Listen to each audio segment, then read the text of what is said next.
The following program is rated TV MAL. It contains strong language and is intended only for mature audiences.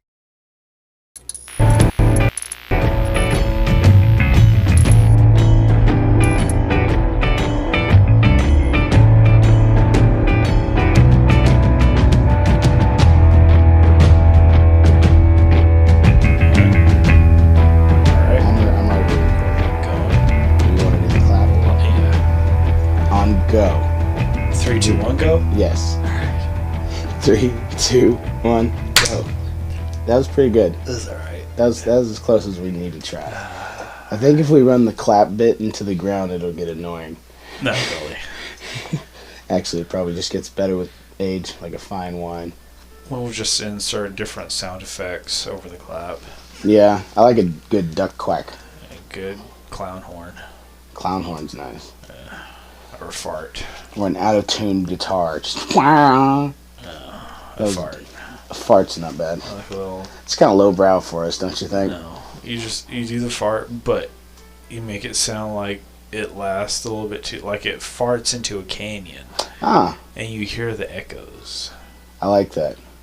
So it's like... A fart into the dark. Away. Fart... Turn that light off. That's bright as hell. Fart into the dark. I like that idea. Fart into the dark. That could be the name of my autobiography. Okay, we need to address the dolphin in the room. No. The dolphin in the room? Yeah. You are absolutely right. Okay. Spider-Man has come out since last we recorded. We're both high right now. Yeah, that's true. Well, one of us is handling it well.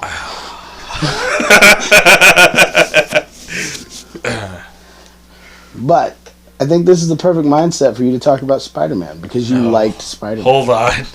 Listen. We need to clarify something first. You can't just leave that like that. Absolutely we can. Why can't we? We can totally gloss over it. I was just expecting to take a mellow something hit. You're like, hey, try this. And you pull out this 9-volt size thing that looks like it's from Home Depot. It looks like I don't know, a weird screw pack that you would lodge into a mag-fed screwdriver. And you're like, here, try this. What is it? You wouldn't get a little high. Oh, okay, that's fine. Again, I didn't know. No, I told you specifically. Count to 3. I'm getting to that. Listen. Try to paint me like Joey Diaz. No. Like, these are 200 milligram edibles, and they're like 10,000. Listen to me, Bo. Listen here, Josh Barber. Listen, stop being such a faggot. Listen here, cocksucker. Listen here, cocksucker. Oh, boy. Anyway. So he counts to about what? No. You said hold it, count to 3. Yep. And I was like, do I hold it, count to 3, then go? As I'm, putting it to my lips. But I didn't even think about it. I held on to it and I just inhaled and inhaled. And inhaled. He counted to about 8. Yeah, it was a good 8. It was well at 8. It was impressive. I was like, damn, son, okay. Yeah. And then it wasn't so well. And so I've coughed before. Yeah. It happens to us all. Specifically with this type of activity. Uh-huh. And it's been mild. But I expected to see a lung or something fly across the room. Like you looked like lobster red. I felt so bad, but at the same time I didn't, because I did tell you to count to 3, and you just kept on going. Again, I didn't know what that meant. I mean, all you have to do is ask. No. It's not unmanly to ask for clarification, sir. Well, this is 2021. We're bros. If you didn't understand, you should have said something. But to be fair, in solidarity, I took an 8 count as well to be on your level, having already had a couple 3 and 4 counts before. It cracks me up whenever, like, we would talk about smoking and doing things like that, and you and she who must not be named would give me shit because I have more knowledge on it, and go, "Oh, the professional over here," and then just as a perfect example of why it is that way is this right here. No. Because I'm still going and functioning just fine. We're going somewhere. So, Spider-Man. Yeah. You saw it opening night. Yes. Give me your I thoughts. saw it twice. You did. Not opening night. Not opening night? I thought you went opening night. I went once opening night, and then I went the following day. Okay. It was good. It was great. It's the best Marvel, not Disney Marvel, not Sony Marvel. Mm-hmm. Best, well, MCU. Best thing Marvel's ever done for you? No. What? Okay. Quick thing. What is the best thing Marvel's ever done in your eyes? Because I have my answer, but I want you to go first. Infinity War. Yeah. Daredevil season 1. That's to me. That's the best thing Marvel's ever put their stamp on. Yes. They took a chance and it paid off until it didn't. Yeah. That to me is the best thing. But back to Spider-Man. It's the best MCU property since Infinity War. Did it meet your expectations at the very least? I mean, it had its bumps for sure. I should point out, my favorite thing about this is, so if you've listened to our podcast at all, or if you know us personally, our banter with this type of shit is Josh, especially the past several years, has kind of, because he's become jaded with the product. I think that's fair to say. I think Jaded that's with fair. the product? I think that's fair. How would you? What does that mean? Your product is going, and so you kind of go in with low expectations of things. Is that accurate? Well, as far as the Marvel things go. you mean I take the information? Oh my god. Well, I'm trying to put it in terms of taking out the opinion of it, because we both watch the same things and sometimes very differently think of things. I look at it from an objective standpoint to where there's enough facts to support the claim, versus a subjective opinion which arguably is mine. I do have an issue looking through my bias. I love these characters and seeing them on screen is a highlight. It doesn't mean I can't critique them, which I'll get to, because I do have critiques about things. But yeah, I look at it. I try to look at it more from an objective standpoint about how a coherent story should follow a basic rules that require you to make a qualified great story. Okay. Like Lord of the Rings. That's a good example. Lord of the Rings created the template that we know as the hero's journey. Yeah. And even some people even don't remember that's an adaptation too. That thing's not word for word from the books. No. But that's the format about telling a coherent story on your subject. Yeah. Or the character. You just follow a circular thing of just basic templates. It's just like, I forgot who it was exactly. You could look it up. For the hero's journey? Yeah, if you just Google hero's journey arc, something like that, it's just basically, you've got your character within a basic established background. So, and this is more long worded than what's in the circle. So the hero's journey is a circle. Yes. And whereas the hero gets a call to adventure, they reach a threshold where they have to be helped by somebody, there's usually some kind of transformation, usually brought on by death or other bad things, and they come back to finish the job, more or less. Mm-hmm. They're using a lot more words than I just did, but that's the Poptards version of the hero's journey. Mm-hmm. But yeah, you're absolutely right. Like, Lord of the Rings did that spectacularly, where they took that story, which, I mean, the books are already an incredible telling of the hero's journey. A little long-winded in certain areas. No. I'm not gonna lie. I mean, we don't, to steal a line from the epic rap battles of history, we don't need the backstory on every fucking tree branch. But it'd be cooler if you did. That is true, and it was cooler that we did, because then you had this, because you had to paint the picture with your mind and not the screen. Yeah, like, you almost need it to be extra wordy. He invented a whole new language. That's true. Elvish and all that shit is like real fucking languages that people actually can learn. Yeah, that's nuts to me. Oh yeah, that this dude's so good with languages. He was like there's a movie about him. I haven't seen it. I haven't seen it either. I kind of want to, because I do like those stories. I'd like to learn more about the guy that created those worlds. Does that make sense? Mm-hmm. Like, I mean, I guess of course it makes sense because there's a whole film about it.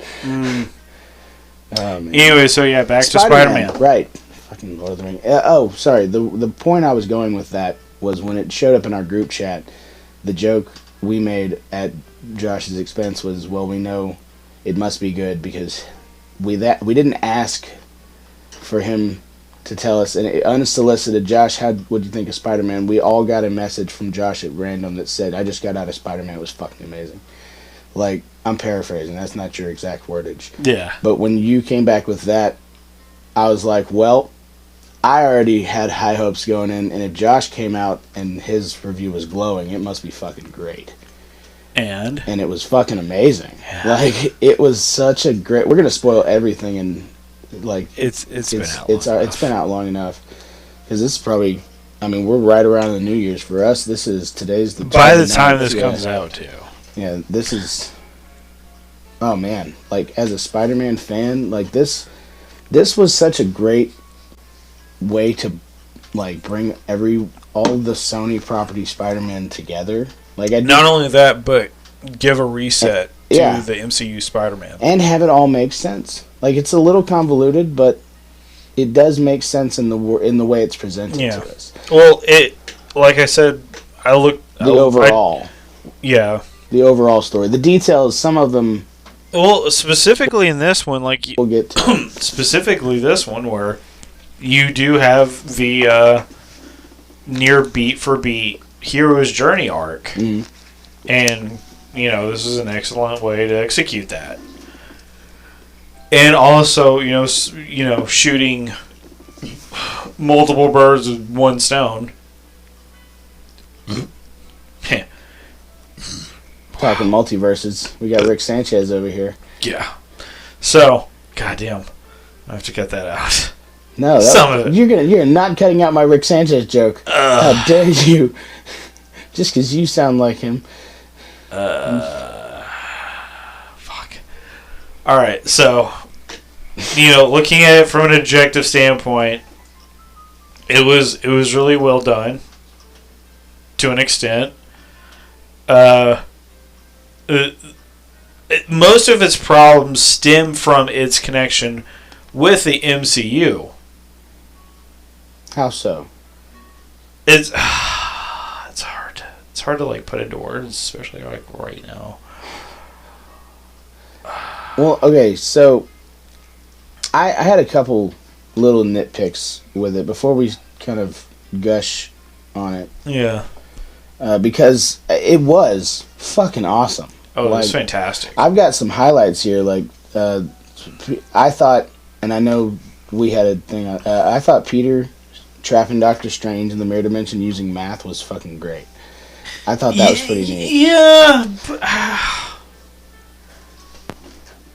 God, it still just irks me. He's a genius, though. Like, Peter's supposed to be super smart. Doctor Strange, it's magic, though. It is magic, but they try to make it a point. Marvel's done a pretty decent job, I thought, of trying to give some kind of logic to their magic, where like they have it in Doctor Strange where she's like, you can think of it as a program if that helps. Like you're twisting in.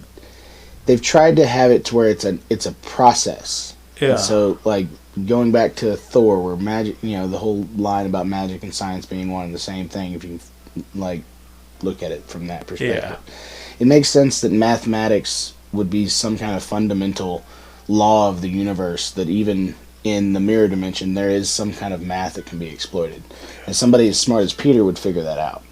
I love that, because it just does show that he didn't use any of the Stark tech, like other than the weapons, the webs. I mean, he figured it out using math, that if I stick all of these the way they're going, they're gonna wrap his bitch ass up in the end. I also liked that they knocked out the Spider-Man meme thing like twice, and it was great both times. Did it in the lab, and they did it at the final battle when they're all in the suits. Oh yeah, like the first like 30-40 minutes of it was just kind of a jarring. So like until thing. the other Peters got there? No. That's about whenever the villains started showing up. Yeah. It was kind of a jarring thing. A little bit like after, like, I'd say after the Electro fight. Oh, okay. In the, I liked Sandman just randomly showing up, like, Spidey, I got your back. Like, that was kind of neat to me. Hey, Spider-Man, remember me? Yeah. Oh, wait, did he say Spider-Man, or did he call him Peter? I think he called him Peter. Because he knew who he was at the end of that. I went and rewatched. I think he called it Peter. You're the one that watched it like 3 times. I've only seen it once. No. I'm saying in Spider-Man 3, did he know that? Yeah. Who was it that didn't? Electro. That's right. Yeah. I went back and watched Amazing Spider-Man 2. The only thing I can think of to where he might have known who Spider-Man was when he teamed up with Harry. Harry knew who Peter was, or who Spider-Man was. Yeah. So it's possible he told him his name was Peter Parker. It's not shown anywhere, at least that I saw. It's possible he told him there, but he didn't know what he looked like. So the joke about I thought Spider-Man was a black guy, that still makes sense. If he knew Peter Parker's name, but not his face, he could still be like, Peter Parker? All right. That could be a black dude's name. Maybe Spider-Man's a black dude. Really? I don't know. You're going to sit there and tell me that the first thing you think about when you hear Peter Parker is a black dude? No, because Peter Parker in my head is Spider-Man, and my head goes to Peter Parker, the kid from Queens.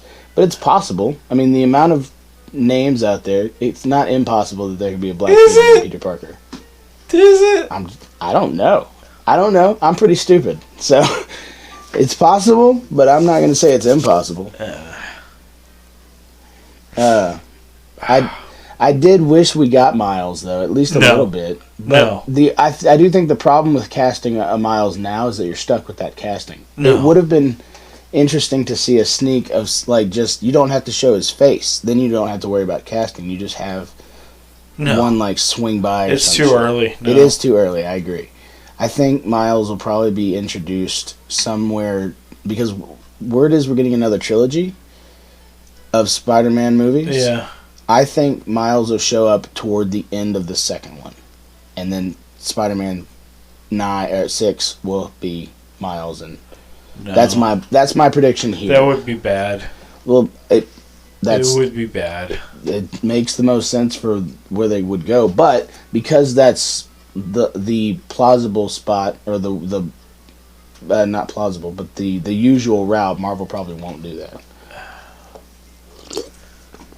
I feel like they're trying stuff this time, like with this new phase. It feels like they're trying new things, or not new things, but trying different things, and some of them are working. Some of them, we'll see. Some of them I genuinely think are like we're not going to be paid off with for a few years, and that's why they feel weird. I mean, the best thing though is like it's a clean slate for Spider-Man. For Spider-Man, yes. Sorry. It's what he needed, And Gets I think rid of the Tony baggage, or not baggage, but the stuff. It takes him from Iron Boy to Spider-Man. It does. I think it took something like him. He got to see that in those universes, there's no Avengers. These dudes are just Spidey on their own. So, like, he figured, shit, they can do it. I can definitely do it. I think that might have had something. Well, I mean, some part to play. Not even that. It's just, I mean, the way it ends, have everybody forget who he was. And then he starts out, he's got shit to nothing. He's got the crap apartment. Yeah. I love he's got the homemade suit. I love that he's in a just shit apartment in New York now. Yeah, it's the base template for Peter Parker Spider-Man's origins. So do you think now's where we get introduced to some kind of Osborn of some sort? Like Defoe's Goblin said there was never any Oscorp. Yeah, so, he says Oscorp didn't exist. Somebody's living in my home. Which, if he lived at Oscorp, do you think Oscorp was wherever the Avengers Tower might be? And no. It's like... bought Avengers Tower? Well... Because we know somebody bought Avengers Tower, but somebody with a name might have bought Avengers Tower.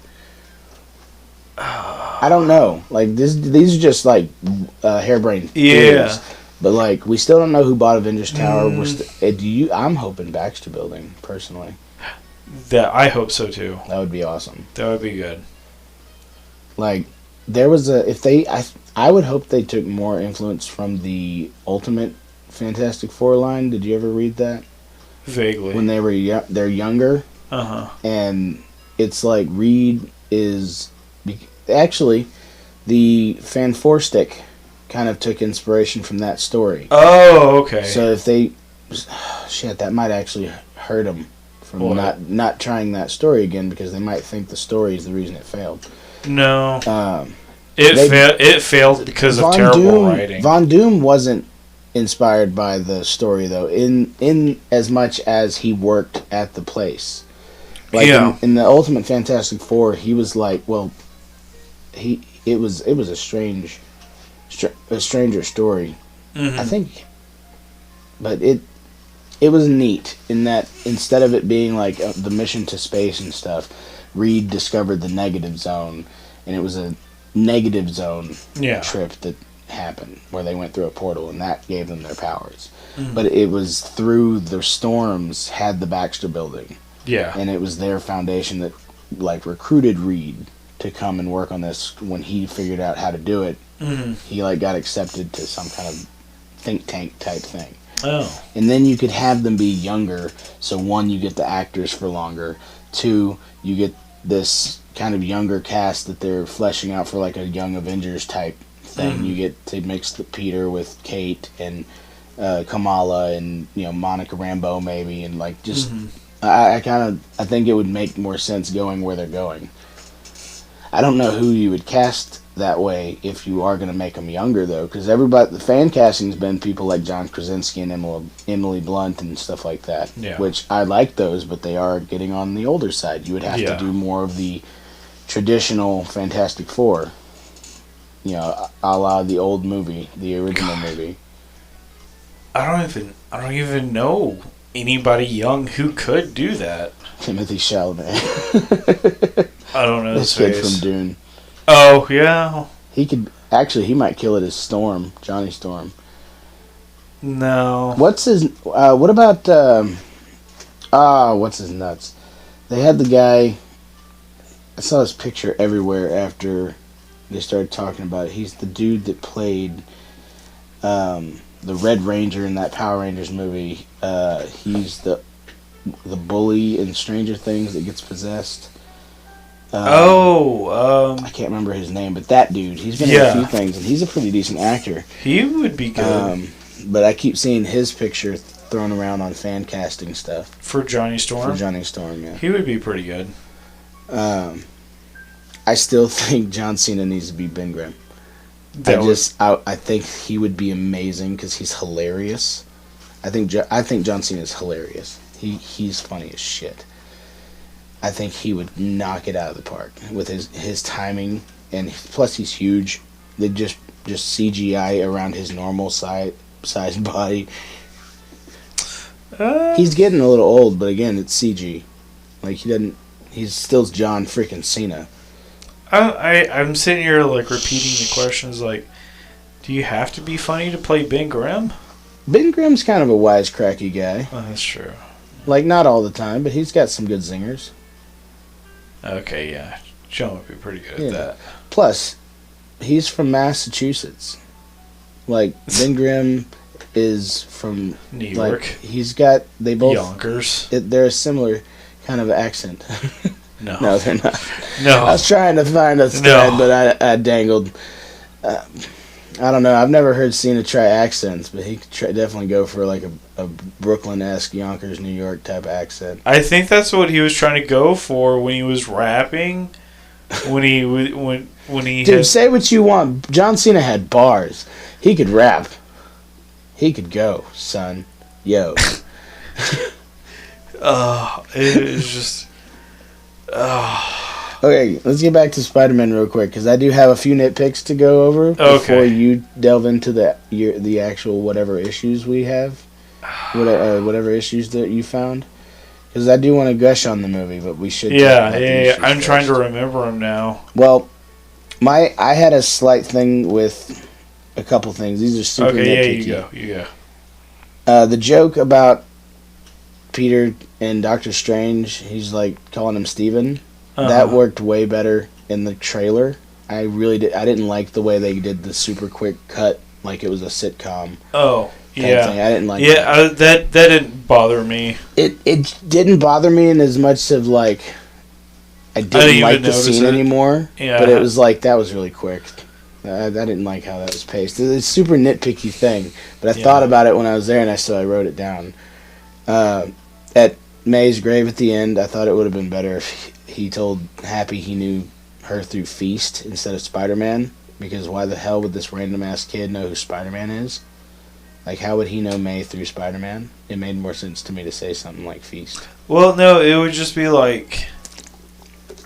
Happy wouldn't know that... Well, outside of the promo deal that was in the last thing, where it was the end of Far From Home? It was the beginning of Far From Home. Oh, yeah, was it the grand opening or something? Something like that. Some kind of benefit where Happy brought a big check for some reason. I can't remember what. Yeah, but like, Spider-Man. Which, I mean, that's all well and good. Well, no. I mean, like, Spider-Man was there doing something for the function or whatever. Yeah.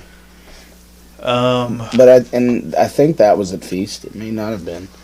But I just thought, when he said, I know her through Spider-Man, I was like, you're supposed to be incognito. How do you know who Spider-Man is?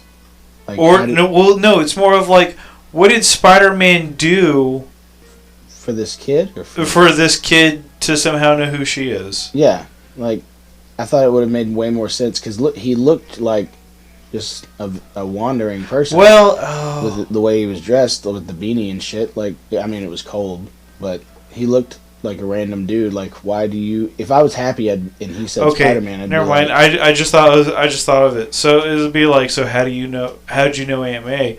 Through Spider-Man. How did that work? He saved us both. Oh, okay. Yeah. Okay, I can see that. I just thought you look kind of homeless there, Peter. You could have just been like, I know her through Feast. Yeah. Like, she was that would make. She helped me out once. Yeah. I thought that would have made... But, I mean, it was fine. It just... I thought that was a strange excuse for him to use. Also, there was no Bruce Campbell. Oh, yeah. How great would it have been if if Mysterio would have shown back up in this movie, and it would have been Bruce Campbell that was supposed to be Mysterio in the original Raimi films? Oh, man. Like... Well, okay, so if we had gotten a Mysterio in the Raimi trilogy. It was supposed to be Bruce Campbell. In 4? Uh-huh. Oh, okay. Well, and if I'm remembering this right, it wasn't so much that he was going to be the big bad. Uh-huh. There was supposed to be like a thing of, I think like a montage of Spidey catching bad guys or something like that, or maybe like one or two. and one of them was going to be Bruce Campbell as Mysterio with like the bubble helmet off, and in the full suit, being like taken into the department or whatever. Yeah, I've seen the what do they call them? Storyboards. Oh, okay. I've seen the storyboard pictures of it. But Bruce Campbell was supposed to be Mysterio in 4, and I don't know how. God, but like, he was in all those. I wish we could have gotten a couple more cameos of like, because if the spell was bringing in people that knew Spider-Man was Peter Parker. Damn, no, they couldn't do it. What? Shit. Oh, so like how everybody's wanting an Amazing Spider-Man 3 and then a Spider-Man 4? Yeah. So, oh man. Well, don't leave me in suspense. Spit it out. Well, I'm trying. Oh god, my thought just went out the window about it.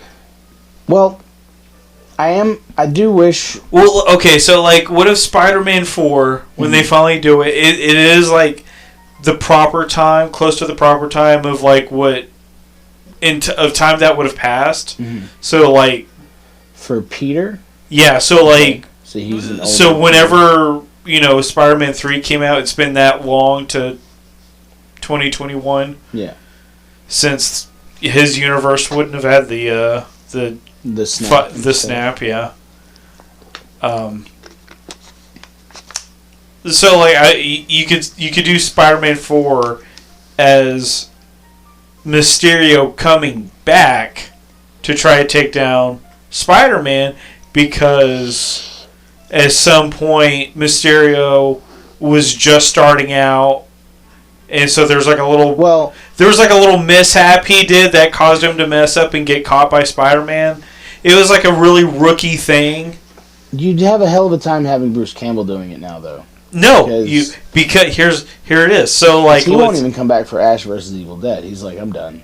Well, it's because my body can't handle it. I was gonna say there's just a lot of production hell with that. And, yeah. He's just kidding. Well, no, so like give me Bubba Hotep too. No, but like how long has it been since Spider-Man 3? When was that? That was that 2007? 2007, 2008. I think it came out before. No, it came out before Iron Man, so it's 2006 or so. Hold on. Spider-Man 3. Yeah. 2007. Yeah. Okay. Because Halo 3 came out in 2007. Yeah. So. So go ahead. Yeah. So it's been since 2007 to 2021. I can't math right now. Well, it's been a little while, man. It's been like 15 years, something to that effect. 10. No, 15 years. God. If we're counting on our 14 years? 15 years? 14 years? I'm still high. Roughly. So anyway. High. So it's been a while. It's been 15 plus years since the encounter with Tobey Maguire Spider-Man's Mysterio. Yeah. So just it was more of it was a casual kind of. I won't say one of his typical grabs, when he's wrapping up criminals and shit. Yeah. It was a little bit above that when he first encountered him, because it's Mysterio's first time being Mysterio. And he probably had like some rookie mistake that caused Spider-Man to be like, wow, you were almost a tough one. Go to jail, fishbowl head. Yeah, Those movies were pretty campy, which I kind of liked. Yeah. Like, you look at a scene like, well, we'll meet again, Spider-Man. Like, that's ripped right out of the comics. Oh, That's goofy as all hell. Oh, yeah. But it's so great. Oh, yeah. Like, that movie had really good highs and lows. That whole series of, like, campiness to dark, serious kind of... Which, I liked that they had a little line from Andrew Garfield in there about, like, after Gwen died, he stopped pulling his punches. Because, like, that's always been a thing in Spider-Man, is that he's super powerful. He's super strong, so he always pulls his punches unless he's fighting, like, big-time guys. Yeah. And so to, like, dude, give me that movie. Like, I want to see Dark Garfield, maybe with a little bit of symbiote action in there. No, symbiote's not needed, because then you'd have an excuse. Yeah. Like, that Which I also heard a rumor. That they might try to make it so that Venom is happening in the Amazing Spider-Man universe. Because then they could bring Spidey back into, like, Venom 3 or whatever. That's what I heard. I hope they don't do that. Because I don't really need an Amazing Spider-Man 3. Yeah. Unless they just give me Dark Parker doing something. Like fighting, I don't know, Goblin. He didn't get a actual Goblin. Nah, I don't want them Vulture. to with. Vulture would be cool. Scorpion would be neat. Oh, yeah. Nobody's really done Scorpion yet. Oh, yeah. You know, it would have been funny if Vulture or what should have been Vulture in the Amazing Spider-Man. Who was going to be that? It was that guy when, not Vulture, Scorpion. That would have been Scorpion in the Amazing Spider-Man. They had a Scorpion suit in that little, like, was it an after credit scene or like? I think it was like at the end. But when Vulture's in prison, Vulture's in prison, then he meets that guy with a scorpion tattoo on his neck. You're saying Homecoming? Is that Homecoming? Yeah. Oh, yeah. Michael Keaton's Vulture. But yeah, dude, that dude would be. He's supposed to be playing. What is his name? Marco Flint. Marco Flint. Matt Gargan. Oh. Matt Gargan. Right? Yeah. I'm making sure. That sounds right. I don't have to worry about losing my audio this time, so I'm checking. Yeah. Thank God. Yes, it's Matt Gargan. Okay. But that actor, dude, he's Voss from the Far Cry series. Oh, yeah. Oh, he plays a good villain. Oh, yeah. And he was in Better Call Saul. Like, his character got to do a lot in that. I actually really liked that series. Yeah. I recommend Breaking Bad to anybody that hasn't watched it. Really, it is definitely like one of the best series ever.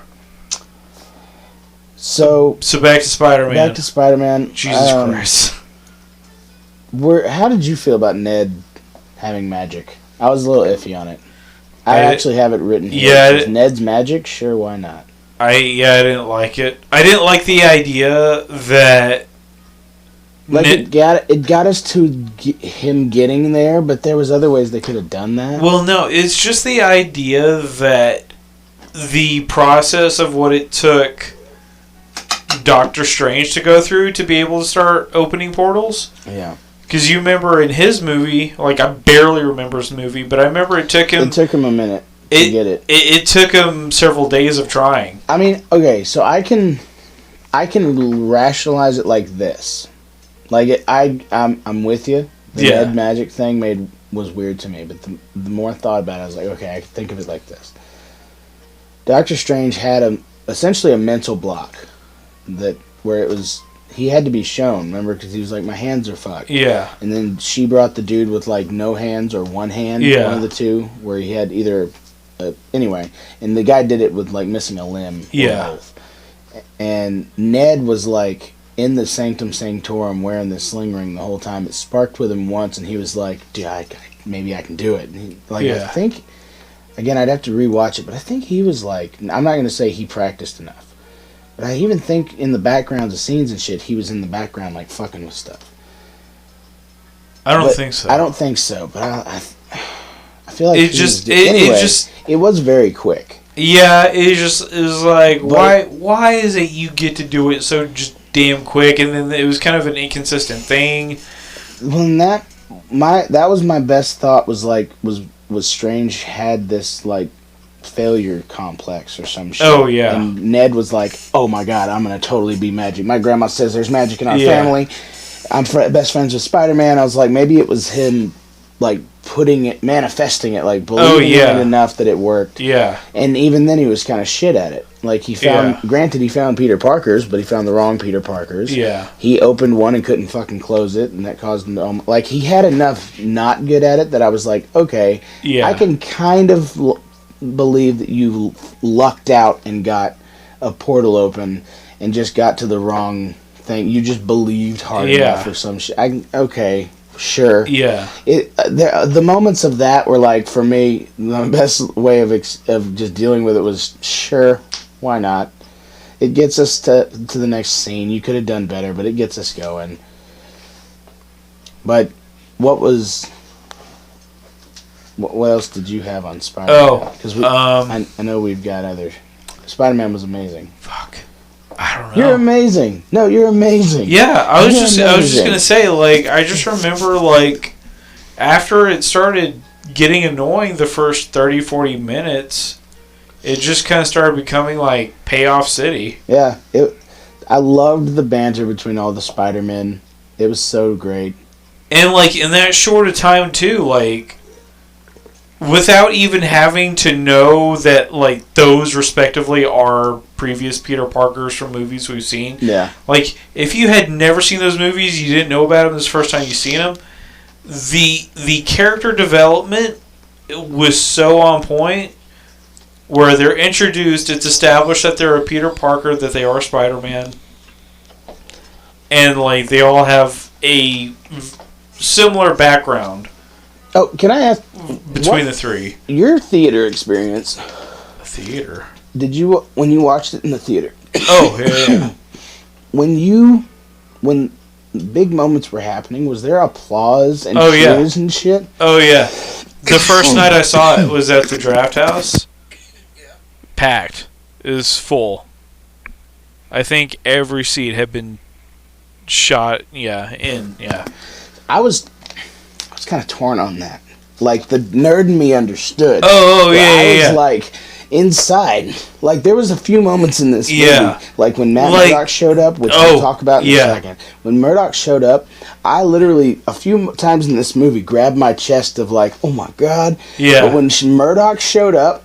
Yeah. I went to the movies with Nat, our manager, and was like, Nat, this means more to me than you know. Yeah. Like the fact that it was him. Yeah. And the fact that D'Onofrio showed up in Hawkeye, which we'll get to. Oh, fuck, I still hadn't seen it. Haven't seen it?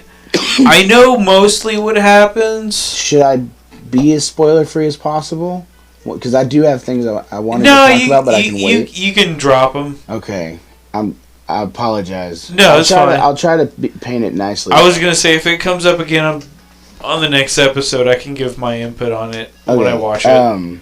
But dude, seeing Matt Murdock, Charlie Cox as Matt Murdock, I loved how they did it too. They didn't overplay the hand. They just showed it to him. If you knew who he was, cool. If you didn't, you were a little intrigued by the brick catch. Like I thought they handled that really, really well. Where it was a big payoff if you knew, and if you didn't, you were curious. Yeah. Like. It was just kind of cool that there was just a lot of people who recognized... Yeah! Like, dude, my theater... That is Netflix Charlie Cox. My theater audibly gasped. Yeah. Like, there was a few claps, but it was mostly...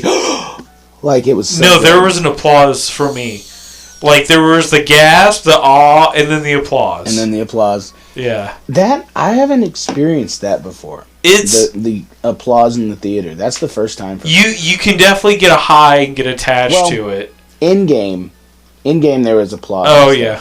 But so that's the first time. It didn't even happen for Infinity War. I saw people like cry and stuff. But there was never like a round of applause for the directors that aren't here to hear it. Yeah.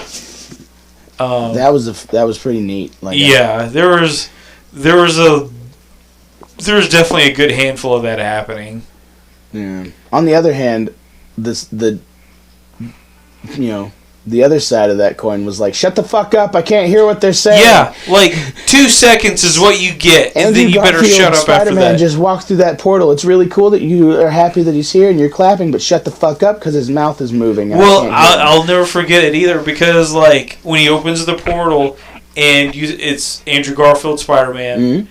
And, like, there's people, they started, like, you know, you can hear the audible gasps and stuff, and the whispers, and then he gets closer, and then he jumps through the portal, and then people are like, oh, and they, like, give a clap. Right. And there's, like, that break where they're just kind of looking at each other, and then he finally takes off the mask, and it's Andrew Garfield. Yeah. I love that little banter they had too, with the climbing on the. I felt it went a little long, but I didn't like it. Well, can you get the cobwebs too? Yeah, sure. And he just goes over all awkwardly. That I thought that was hilarious. I think the hanging was the best, where he just jumps up and grabs it, and he's like, "This is enough." Yeah, this is enough. They're like, "I don't believe you. Really, this isn't it." Right? Like I'm hanging from the ceiling. I was gonna say, I thought. I think it was a little nod to the fact that there was a lot of shit for Andrew Garfield's Spider-Man. Mm-hmm. Like, he was a good Spider-Man, not so great Peter Parker, but ultimately was victim of story writing. The story was shit, the character was good. And I gotta tell you, I went and after this movie came out, I did my little Spider-Man marathon rewatch. Uh-huh. And that, I started with Amazing Spider-Man 2 because I wanted to figure out where I found out. But then I just went back and rewatched all of them. Uh-huh.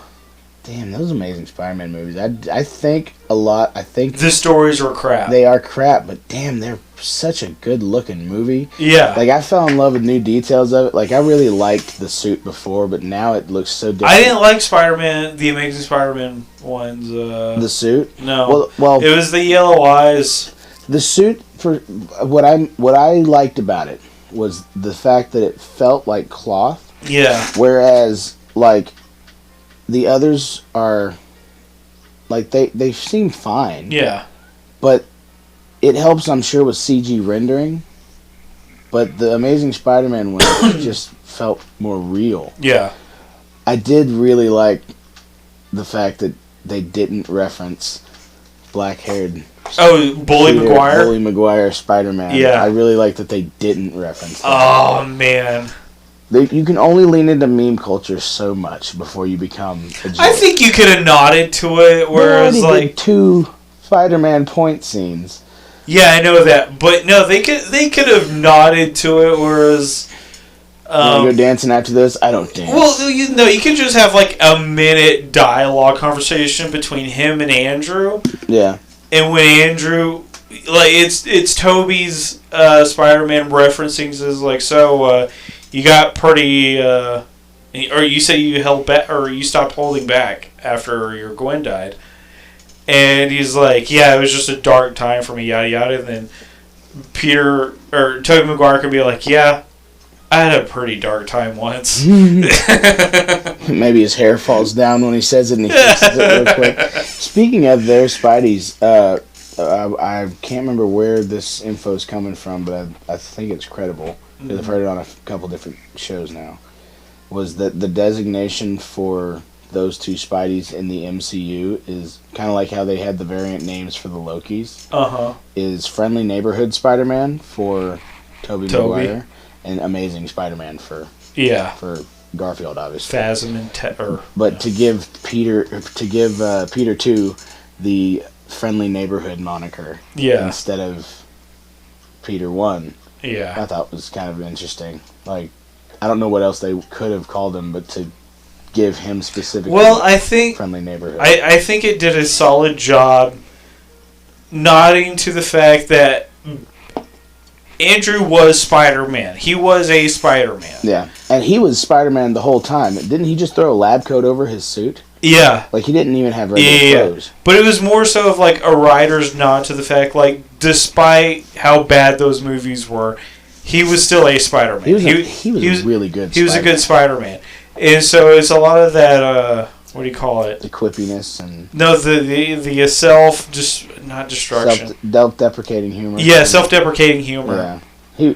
He was really good, awkward, dorky kid. Yeah. Or dorky dude this movie. Yeah. But he had a lot of that in the other movies, too. Which, that's what I mean by... I found myself more fond that's of him. Where I'm he was a good Spider-Man, not so great Peter Parker. Yeah. Because I didn't believe Peter Parker and TASM to be, that dorky or whatever. He seemed like he had, anytime he was talking to Gwen almost, or just faced with a weird situation, it seemed like he had an itch he couldn't scratch on the back of his neck. Well, okay, and I looked at those scenes specifically, and He's not really leading that conversation. No, but that is all, like, he doesn't really say anything and he still gets the date because she wants to go out with him too. Yeah. Like, he literally says nothing other than, yeah, sure, maybe, yeah, like, he doesn't fucking say anything. Gwen leads all the conversations. So it's like, he's awkward as shit, but she's like, it looks like she's into that, I guess. Yeah. Because she's doing all the fucking talking. He's awkward, and he's not... I think for whatever reason, because maybe he's so fucking handsome, and, like, he rides a skateboard, and, like, I don't know. Yeah, that... Like, I don't think he's as cool as we think he was. No. I think he was more weird. Well, no, they tried cool. to make him cool, which was the problem. With the skateboard? Yeah.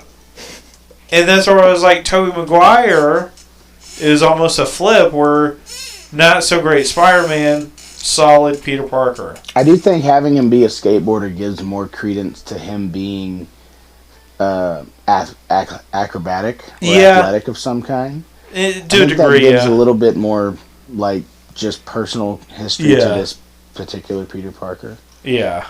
If we do get a third movie, I do hope they introduce his MJ. Because now he knows that this guy had a girl named MJ, that guy had a girl named MJ. They seem to be our focus. Maybe the love of my life is still out there. Well, she got introduced at the end of TASM 2. Did she? Yeah. I thought they cut her ass out. I thought she was supposed Was that to be a deleted scene? Yeah, I think it was deleted. I think it was supposed to be that chick from the Divergent movies, and then they cut her scene out. I don't remember. Because I don't remember seeing her. And like I said, I just watched these movies. Well, no, I think no. I think in the theatrical cut, I think there's like a back shot of a redhead that goes up to the door and gives Peter the note. I think, or something like that. Like, I think that's a deleted scene, bro. Are you sure? Yeah. I don't remember exactly the last scene of TASM 2. I know they were gonna insert, I think, the whole thing with his dad. I think that was the end. Peter? Yeah.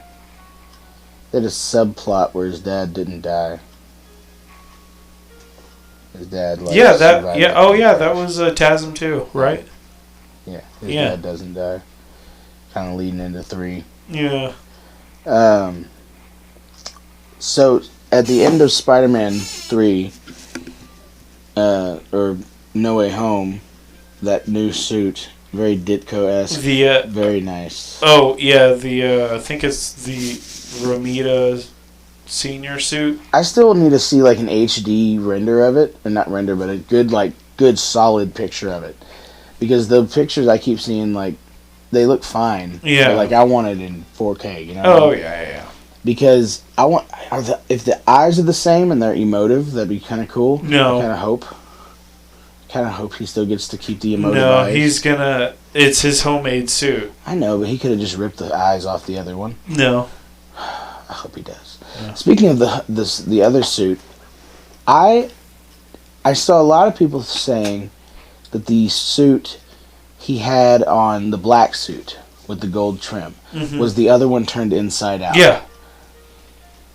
Was it, though? Yeah, it was. Yeah, there's that scene set up where he's on the phone with Aunt May, and you remember he's scrubbing it in the dungeon? Yeah, but... And then he flips it over, and you see, like, the black with the gold inlay. See, I thought that the cloth suit over it he thanked May at some point for washing the suit. And it was after the Electro fight when he had the black suit on. Uh-huh.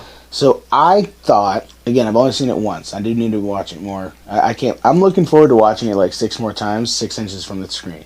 Like, yeah. But he thanks May for washing the suit, so I thought it was like a cloth overlay over the suit, and he takes that suit off, and it's the black and gold underneath, and like just puts the suit back on top. No. That's what I thought. I don't think so. That was my best guess. Was like the suit, the black and gold is like special Stark techie or whatever, and then the stuff on top, the actual colored black and red suit is just like cloth. like Stark nano wire, or nano weave cloth, or some bullshit. I don't remember. I don't know, but that's what I took that to mean as. Is that it was like, oh, that's cool. So it's like a suit on top, a thinner cloth suit on top of the black and gold. Oh, God, I haven't seen it in forever. Anyway, but that movie was great. You gave it what, like a 8, 9 out of 10? I'm teetering between 7.5 and 8. I'm at a solid 9, because I did have some. There was some things that I was like, on, but overall the movie was awesome. Yeah, no, I enjoyed it. I saw it twice voluntarily. I do want to say, on Hawkeye. The overall, dude, like, I know you haven't seen the finale, but you've seen the other episodes. Yeah. What have you thought of it so far? What's going on? Nothing, we're good. Oh, okay. Just had a notification. We're fine. The actress that plays Kate, she was likable. She was Haley Steinfeld. Yeah. I do love the banter between the two of them. Yeah, but the way she played herself and everything, like this version, was less annoying than the comic book version. I don't know. It just I didn't like the writing for it. I was a little bit bothered with Hawkeye being. I don't know how to word it right now because I'm still under the influence. Well, like he was more what do you call it? Self-deprecating. Like he was being way too hard on himself because because he feels like he failed Black Widow. Well, yeah, like, and this show I think is just as much about Clint getting over his baggage of that as it is Kate becoming a hero in her own right. Like this, he's still like going into death mode to like get into his thoughts and get away from everything. Like this, he's still carrying some shit after Endgame. Well, yeah, like this movie's almost like, or not movie, but series. Like I think Kate functions as a way of getting him to come back to himself in a sense. Like the past several. Yeah, there is some of that. It's just I don't know. The storytelling of it was a little bit annoying. I mean, overall, it was okay. Well, the finale, they introduce Kingpin proper. Yeah. And it's okay. So I'm gonna just go forward with any of the characters that are gonna start showing up from the Netflix properties. Just gonna consider them variants. That's kind of what they're at because I saw that the histories are the exact same. No, I'm just going to assume they're similar. I was going to say there was something actually I saw today. I don't remember how. Oh, it was some video I saw about how the MCU Kingpin has to differ from the Netflix. And he does, and I'll get to that. Well, they have to apply a 25% rule, apparently. It's this established rule where if, like, for example, when they got Spider-Man, or no, fuck. It was like when they started making the different Spider-Man movies. So, like, you had, like, the established background and whatnot for Tobey Maguire Spider-Man. Yeah. And then when they did the Andrew Garfield, there was like small little things that are a little bit different in terms of like character stuff. And those are things that they have to do because if they start doing something the exact same way that they're borrowing from, then it's there's some conflict or whatever. Well, I'll say this. And so that's where they applied the 25% rule with the MCU Kingpin, where apparently he's a slightly more comic accurate. He is a little bit more comic accurate. In terms of I saw the scene where he took the rocket launcher. Yes. Let me talk about that fight scene for a second. Because, bro, I don't know what the difference is with this Kingpin. I don't know if he's going to be like a mutant or what. Or juiced on some super soldier serum. I was going to say. He took an arrow. This is... D'Onofrio's Kingpin in Netflix was imposing as shit, but he was human. Yeah. He was very vulnerable. Well, no, he was strong. He was strong, but if you stabbed a motherfucker, he bled. He got stabbed a few times, had issues. Like Kingpin was able to be hurt. Yeah. That's exactly. This dude got shot in the center mass, heart shot. Kate went to kill this motherfucker. Kudos to Kate. That was a heart shot. She tried to kill him. And he just was like, "Bitch, please snap." Comic accurate Kingpin, like some kind of thick ass skin, or maybe it was body armor. I don't really know, but it didn't do shit. And then he takes this explosion at his feet and doesn't die. He just gets burnt up a bit, and then he goes out the back and he's all kind of limping and shit, like my chest and shit hurt. And he goes out and Echo's there, which I liked her character. Yeah, but. I felt like I felt like this finale made me think more of it. I felt like there was more to this, like an episode or two that got cut. Like maybe this thing was supposed to have, I don't know, what was it, 6 episodes? Yeah, it was 6 I don't know episodes. if it was supposed to have like 8 or something. But it felt like something was missing. And like they pushed in this weird, like there was more to the Kazi and Echo story. And because it felt really weird at the end where he was like, "I'm supposed to be the number 2. What's up?" My work's trying to call me. Do we need a pause? No, because I'm not going to answer it. Okay. We'll just hang up on him. Okay, good. So recording. See, I went into airplane mode before we started. Oh, that's a good idea. Don't do it now. Well, no, I'm not going to do it now, but... Don't pull on me. No. But I just felt like they tried to do something and didn't give us much setup for it, so it kind of felt out of nowhere, like it. But I really liked how they brought in Kingpin. Now I'm gonna say this, Marvel. If y'all aren't doing that one storyline from the comics where Kingpin's just gonna be blind. No, they're not going to do that. And you killed my boy off screen, I'm gonna fucking never watch something y'all make ever again. Well, that's what it would take. Dude, like, okay, so in the comics, I heard she's that pointing a gun in his face. Yeah. And now seeing after all the shit he's just taken, if that's not body armor, I'm okay if they say like he's blinded or whatever. Yeah. Like maybe he's got super thick skin. He is some kind of mutant, inhuman, whatever. I don't give a fuck.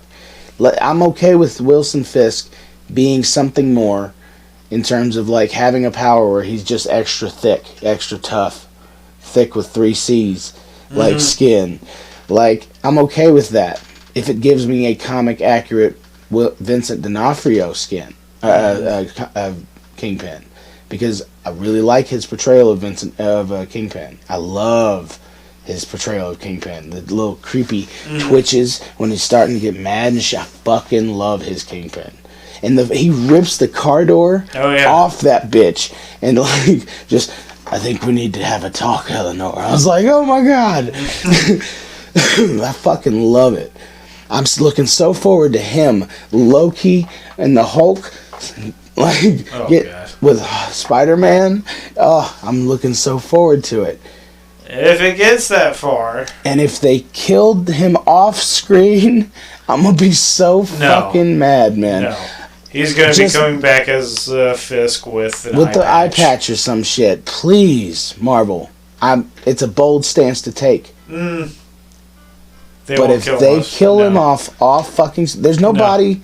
There's no body on screen. No, he's not dead. He's absolutely coming back. But oh my god, it's got to be set up for the Echo series, which I guess is going to be that. Which, okay, in the comics, Echo and Matt Murdock had a thing, Echo and Daredevil. In the comics, Daredevil was the one that told Echo that Wilson killed her dad. Uh-huh. And that is why she shot him in the face. Yeah. So if they're doing the blinded Kingpin story, that may be how we get Daredevil in the MCU. Because Matt Murdock is supposed to show up, allegedly, in She-Hulk.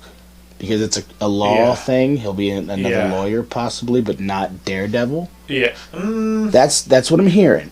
Is that it's going to be Matt Murdock's debut. He might Daredevil a little bit, but it's going to be mostly Murdock. Yeah. Whereas Echo will probably get more Daredevil and less Murdock. So, if that's the case, I'm 100% down for Echo if it gives me Matt Murdock. Because I kind of liked Echo. I want to know more about the character. She's kind of neat. She's kind of intriguing, but I didn't get a lot of that in the show, so she's kind of, She's just kind of there. Yeah. I didn't dislike her, but I want to know more. So I guess give me more show about her if it's just a backdoor for Daredevil to show up. I'm okay with that. I'm okay with that. I think it's not really it stupid that Hawkeye and Fisk didn't fight. I agree. That was the dumbest thing ever. I agree. I wish he would have been part of that fight, but I guess it gives Kate something to call her own. Because again, this is like her origin story. Yeah. They even do the joke at the end. I'm going to spoil it.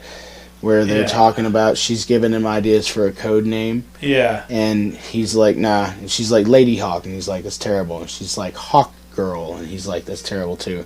And they're walking off. And which, in the comics, again, I know I use that as my excuse a lot. But in the comics, he is the one that named her Hawkeye. Was like, oh, yeah. You are Hawkeye. I'm going to do this. So as they're walking away, they do the cut to title card thing where he's like, hey, I got an idea. Card, Hawkeye.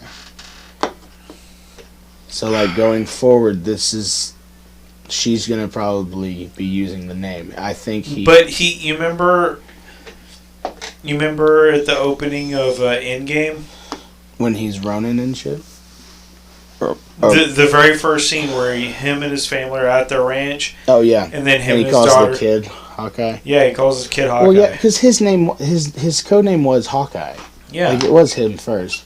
I don't well, think no, I don't think he was calling his daughter in that moment because she knows he's codenamed Hawkeye. I think it was just like he wants her to think of the name Hawkeye as like a little quirky nickname like because she's good at yeah. shooting arrows and she's got a hawk's eye type of thing. Yeah. Well, I mean, that was his code name before that. So I think there would be a sentimental value to that nickname. And so I think something would have to happen to his daughter, like she dies or something. And then he sees a little bit of his daughter in Kate Bishop. I think there was some of that. And so then that's when he'd be like she takes it like a really good shot or something, and he does the same thing, like, nice shot, Hawkeye.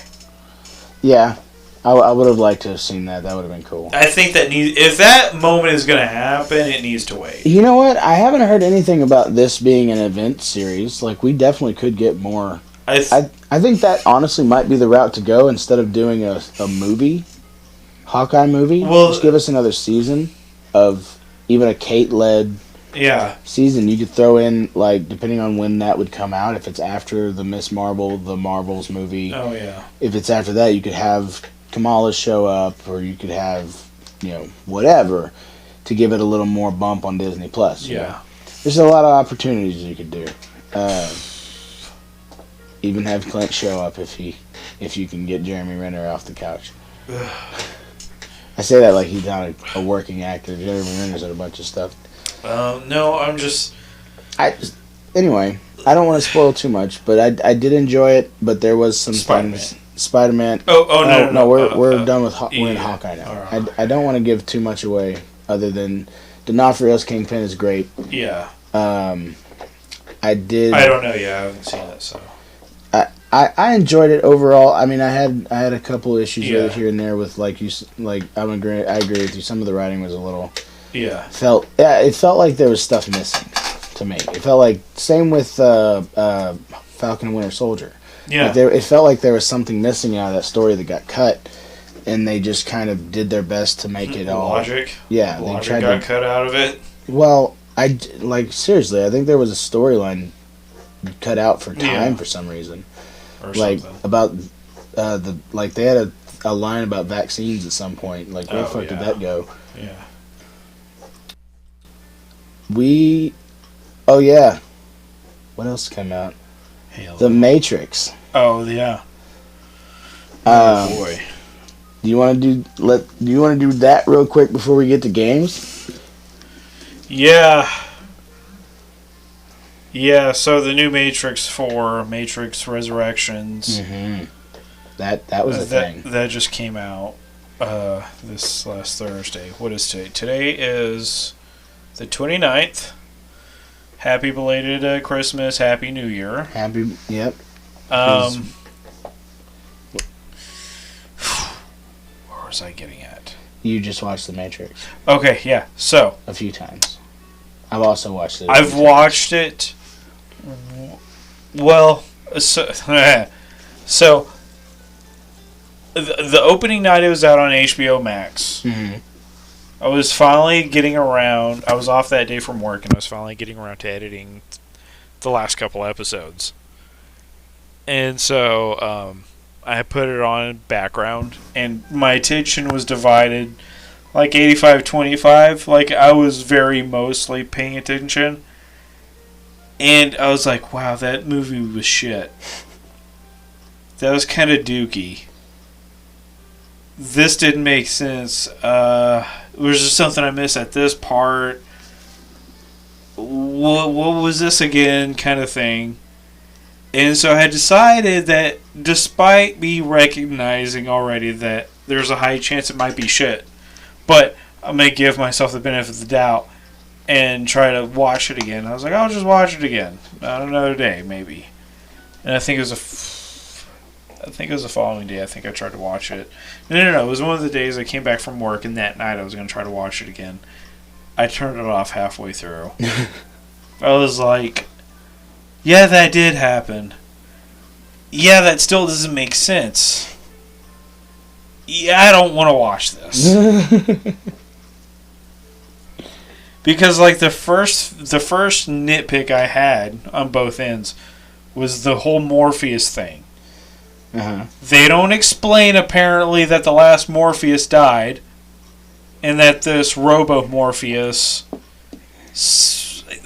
They don't explain how this guy is going to name himself Morpheus. Yeah, I thought they should have given him a different name. Because... Well, he shouldn't have been Morpheus. No. Well, he's not Morpheus. They should have named him something different. Yeah. What he is... That's the whole thing, though. What he is a program that is a mixture of Morpheus and... Neo's memories of Morpheus and Smith combined into one dude. And that's what he is. And they should have given him a different name. That doesn't make any sense, That's though. what he is. That's what they say he is. Barely. No, they say it. They explain it to him a few times. They explain that the modal... And then even this Phoepheus... Yeah. I just thought of that. Yeah. Phoepheus. Phoepheus, yeah. F-A-U-X, I think he was spelled. Like that. When they are meeting up in the White Room, when Neo's like flatlining or whatever, in that new ship, in Bug, and he's talking to Phoepheus, before they do the kung fu stuff. He tells him that that he's a mixture of the two people, and that's a kind of it makes him a little crazy or some shit like that. Yeah, where they should have named him something different. Yeah. Like, I don't see why they named him Morpheus. Like, it didn't need to be... That didn't need to be his name. Like, yeah. I get why he would pick the name other than... Like, he could have... I think it would have been better if he was like, my name now is whatever. It would be fine if he was... Well... I don't even know if that would work, because I'm trying to decide, well, what if he was just Morpheus? But then they would have to explain why he's also younger. Well, and again, if it's 60 years later. Well, again, you got to remember that this Morpheus is a program created by Neo. Yeah. But I'm just saying, if he was just like flesh and bone, Morpheus. Oh, I got you. But he's not. Yeah. The real Morpheus has been dead for decades. Yeah, they kill him off and don't give an explanation as to why. No? He didn't die at the end of the third. No, he died after the third movie. Yeah. They have a statue to him. Yeah. And they're like, he stayed when everything was falling, and he held out hope Neo would come back, and died before Neo came back, I guess. I don't remember. Yeah, they do explain that he just grew old or died when the city fell. I don't remember. But I just thought it was stupid. I did like the evolution of the world, where the machines had their own little civil war, which looked really cool. And then Neil Patrick Harris's performance was fun. Oh god! Like, I thought the bullet time effect was kind of janky. Like, yeah, it could have been a little smoother for me. The overall quality of this movie, with its special effects and fight choreography, yeah, it was off. It was bad. I tell you one thing I did grow to like though, and I don't know, like, I liked that Neo, like, to show that it's different now. He didn't fire a gun. Yeah, he just fought and used he didn't the force. touch a gun of any sort. I thought that was neat. I liked that. I didn't. I liked that choice of, like, this is who he is now, where he doesn't need, number one, he doesn't need to. He doesn't need to shoot when he can kung fu with the force. And I get the why as to why the Trinity can use the so Neo powers. dumb. I get as to why, because the Matrix they're in was created like from them or with them as the center of it, so it makes sense that they would be able to both do it. But well, no, that's the other stupid thing. I just thought they should have given her different powers than just the same powers. I don't think they should have given her powers at all. But again, the Matrix that they're in is custom made, and it's supposed to be both of them as the center of it. So I get giving her the powers. They should have just given her different abilities. Like, why would she pick the same shit Neo does? That doesn't make any sense whatsoever. And so, for, what do you call it? It was just completely unnecessary whenever they just decided to give her powers. Yeah. And so, I don't know. Like, nobody was their character. I just think that was this different version of him. What's up, Matt? I'll see y'all. Alrighty. Going to the church. Sorry, am I recording? You're fine. No, you're good. And pray for y'all. Appreciate it. Party afterwards! Bye, Dad. Just, you know the drill. Don't Yes, let the ma'am. dog lock. You can go out the front, just lock it. Okay. Thanks, babe.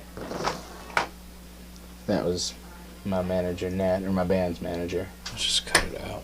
Yeah. Do we want to do a 3-count clap? Yeah, sure. 1, 2, 3. Clap. Yeah. All right. So, let's talk about games. Like, that Matrix talk is a perfect example of switching over. Oh, yeah, so the Matrix thing, yes. Oh, God. Did Joe ever finish downloading your cousin, the Unreal experience? I think he did. Have you seen the footage of it? Yeah. Dude, holy fuck. Can we get a Matrix game? I mean, if it is good. Like, that game engine looks so sick. Yeah. Oh man, if you haven't seen it, everybody, you should go and look. It's Unreal Engine 5 like gameplay Matrix footage, demo, demo or some shit like that. So pretty. Speaking of pretty games, you've been playing a lot of Halo. Oh yeah, Halo Infinite. I've been playing some Halo.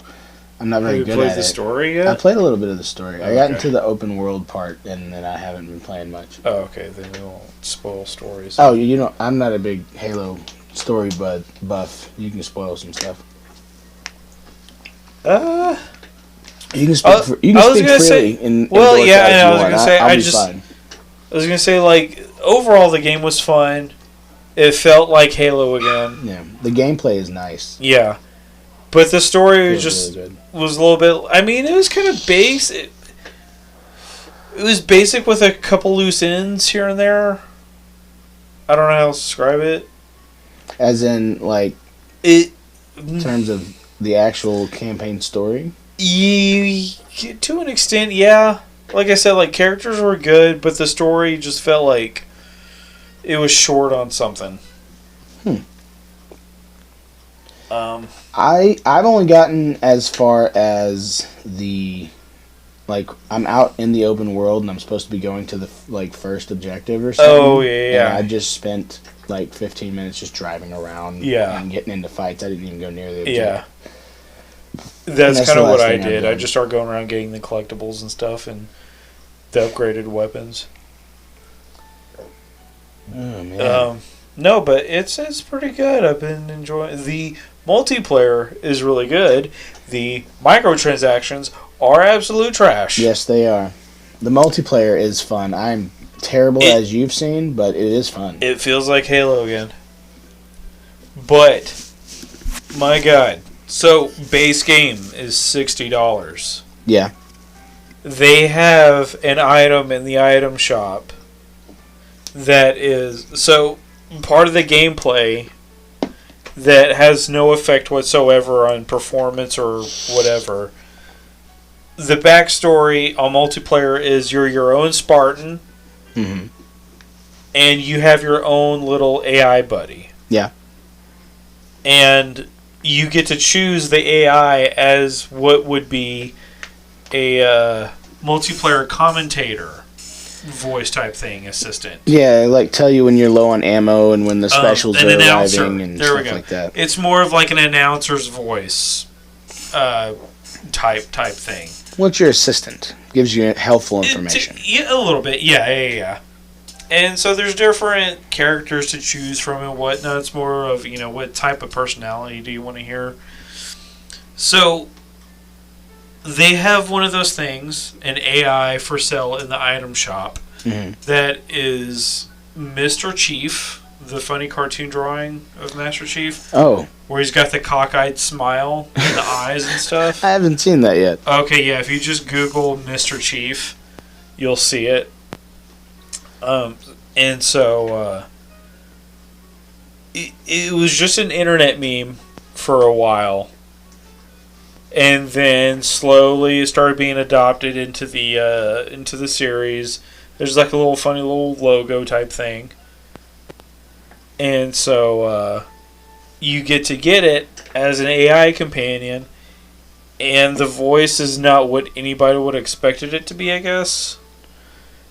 So again, it's the AI, a color format for it, and then a series of stickers for different vehicles and weapon accessories.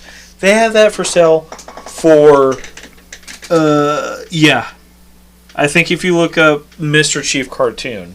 Okay. So they have that for sale in the item shop? If you look up the cartoon of it, you'll see it.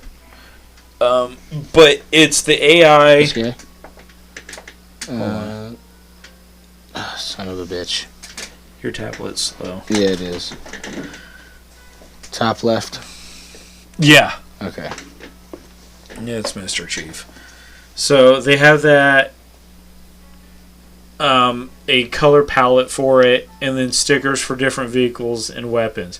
They have that bundle for sale for $20. Jesus. Doesn't come with anything for your Spartan. Doesn't come with anything aesthetically cool. No. Outside of a weapons charm and the stickers. That's stupid. A third of the price. A third of the price of the base game. Jesus. What are you doing, Bungie? And so or not Bungie. It's pissed a lot of people 343? off. It's pissed a lot of people off. Who do we blame for that? 343, right? 343, yeah. Fuck you, 343. 343 Microsoft. Because they want to get away with, the multiplayer is free. Yeah. So, you're only paying for aesthetics. I don't care. $20 for that, though? $20 for shit. It would be, oh man. That's ridiculous. Yeah. Of course, I mean, microtransactions in general Already are shit. they do suck. Like, I get why they're a thing.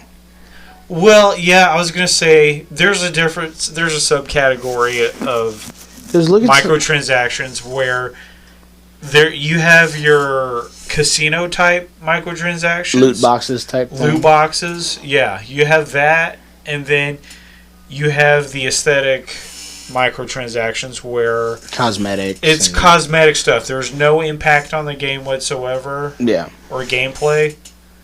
It's just microtransactions.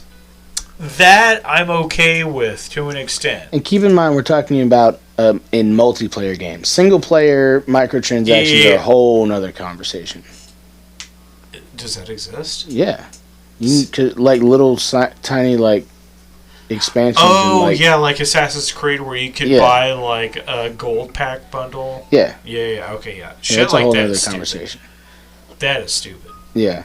Like, you look at the most recent Assassin's Creeds. The XP boosters. Yes. That's where I was going. Yeah.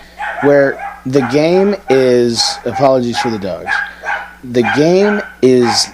It is hard if you play it on a higher difficulty, but, like, it's not that difficult to rank up if you play the game right. Yeah. The XP boosts do... If you're somebody, like, if you don't have a lot of time to play, that's the only reason they exist. Or if you're somebody that wants to just play the game and have fun, and level up real quick, get all the abilities and go through the whole story. Yeah, get them early. I get those points of views, and, like, if you're one of those players, cool. If you're not, cool. Yeah. But, like, if you're going to structure your game so that it's almost a necessity to get through the game, which, when, I think, Origins? No. I think it was Odyssey. When Odyssey dropped, the grind on that was a bitch. Yeah. And you almost needed that XP boost. Yeah. They did that on purpose. Yeah. That was... Whew, yeah. That was hard. And it's like the scummy and predatory. Mm-hmm. Those types. I think that, well... Yeah. I'll just throw that to the scummy side. They fixed it in a patch. But it was after the damage was done. Of course, yeah. Now, a game like Fortnite, we've talked about Fortnite before, just has cosmetics. It's all cosmetic. There's no XP boosts. Yep. No pay to win. Yeah. Like, I mean, you can buy levels, but it's all cosmetic shit. Yeah, but in terms of pay to win, to get through the battle pass and shit, it's not affecting gameplay. Yeah, it doesn't affect gameplay. It's not giving you an advantage over another player. No. That game, let's talk about Fortnite real quick with the inclusion of The Rock as a character in the game. And the introduction of The Rock as not The Rock. As not The Rock, but the Foundation. Huh. Yeah. That's clever as shit. Yeah. What I want to talk about, though, is Unreal Engine 5, which we touched on with the Matrix demo thing. Mm-hmm. Unreal Engine 5 is honestly probably one of the next big things in gaming. Photorealism is getting so close. Yeah, I was going to say, it's been pretty the gold standard. And of all games, to be the first game running live, Unreal Engine 5, it's fucking Fortnite. Fortnite is running on Unreal Engine 5 as of Chapter 3, Season 1. It's the first game to be live with Unreal 5. How hilarious is that? It's, out of anything it could have been, it's Fortnite. That free-to-play but it makes kid sense. Game. It makes sense. It's an active game that's always going and going. Always evolving. Yeah. It's one thing I do like about it. And so you're getting kind of a consistent read instead of, a single-player game with the engine, and then they can only use that section versus the continually developed things for Fortnite. So yeah, and with the microtransactions there, it's all like you said, it's cosmetic. It's not stuff like you've got Grand Theft Auto where you can buy in-game cash. Oh yeah, Well, there's also the thing. It was a huge thing in 2018 when for online mode. That yeah, no, it was a huge deal up until 2018, or no, it became a bigger issue over 2018. My bad. When Star Wars Battlefront 2 came out. Oh yeah. And you could buy, I think it was the requisition cards, where and they were essentially loot boxes. Yeah, it was essentially loot boxes, but they included in these loot boxes in this game were upgrades and bonuses to your character in game or a vehicle you flew. Yeah. So, it was cards like... It was pay to win. Yeah, it was at 25% extended boost for flying the X-Wing and longer... shorter cooldowns on gun reloads and shit. Wow. See, I didn't play. So yeah, like if you spent like that first 2 weeks that it was going, I think if you spent like a good $50 on these rec packs and stuff, you automatically had a broad range of advantages in different gameplays. And so, oh god. See, I didn't play Battlefront 2 when it first came out. I forgot what else exactly happened. But essentially, it was a clear definition that it was a pay-to-win situation. Yeah. Because of all the reports of, like, normie people not buying the loot boxes, be like, this is ridiculous. Like, these people have these significant advantages because they've spent more money on the game. Yeah. And now they're kicking my ass. And then you see people on the other end who are buying these and showing exactly how they've got these huge advantages and how ridiculous it is. Yeah. And so finally, when the law started recognizing how predatory it was,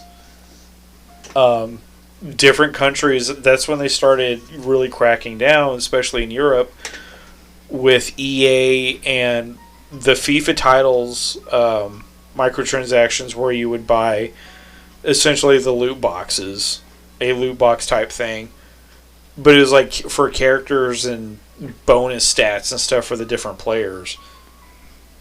And so that was like the definition of a casino, where you're inserting your money for an item or a group of items and you're hoping you're going to get something good, And it's been extremely...